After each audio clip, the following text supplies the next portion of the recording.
लैंगिक तथा यौनिक अल्पसंख्यक समुदायको अधिकार स्थापित गर्नको लागि चाहिँ म स्वयं यो समितिको सदस्य पनि छु र सम्पूर्ण माननीयजीहरूलाई पनि म अलिकति विनम्र अनुरोध गर्न चाहन्छु। हाम्रो समुदायको आवाज मुद्दालाई चाहिँ अबको 5 वर्ष जुन हाम्रो टाइम छ त्यो टाइममा अलिकति गर्नुपर्छ भन्ने चाहिँ मैले बुझेको छु र यहाँहरूलाई अनुरोध पनि गर्न चाहन्छु। र संविधान भनेको देशको मूल कानुन, संविधानको धारा 12, 18, 42 ले चाहिँ त्यहाँ राम्रोसँग उल्लेख गरेको छ लैंगिक तथा यौनिक अल्पसंख्यक समुदायको अधिकारको विषयमा, हैन?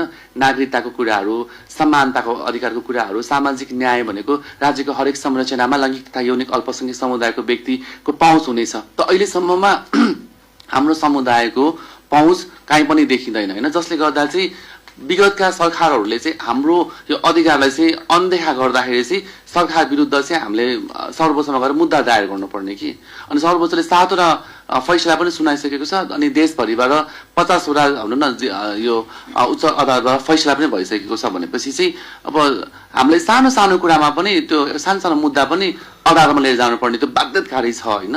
कानुन न्याय तथा मानव अधिकार समितिको सदस्यको हैसियतले पनि आज म थोरै कुराहरू यहाँ हाम्रो समुदायको विषयमा उठाउन चाहन्छु। यो विशेष त म सुरुमा चाहिँ बालबालिका र बाल अधिकारसँग सम्बन्धित रहेको कुरा गर्न चाहन्छु। यो बालबालिकाको जुन यो ऐन छ 2075 को त्यो चाहिँ राम्रोसँग कार्यान्वयन हुन सकेको अवस्था छैन, हैन? अघि पनि यहाँ विषयगत रूपमा कुरा गर्नु पर्दाखेरि बाल सुधार गृह, बालबालिकाको चाहिँ जुबिनाल होमको कुराहरू आयो। यसमा धेरै समस्या छ भन्ने कुराहरू छ।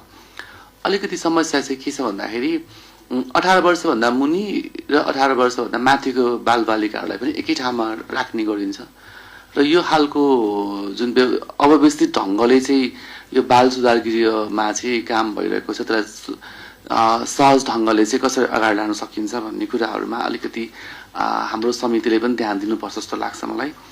18 वर्षभन्दा मुनि भयो भने चाहिँ बाल सुधार गृह ठिक छ, 18 वर्षभन्दा माथि भयो भने सुधार गृह भनेर चाहिँ हामी जान सक्छौँ होला भन्ने लाग्छ। मलाई लाग्छ 2075 को बालबालिकाको ऐन संशोधन हुने विषयमा पनि छ, हैन? र 10 वर्ष भइसक्यो संविधानमा जारी भएको, तर लैंगिक तथा यौनिक अल्पसंख्यक समुदायको चाहिँ कुनै पनि ऐनमा संशोधन हुन सकेको छैन। त्यो चाहिँ अब दुर्भाग्य भनौँ, विडम्बना भनौँ चाहिँ हाम्रो समुदायले चाहिँ भोगेको समस्याहरू छ, हैन?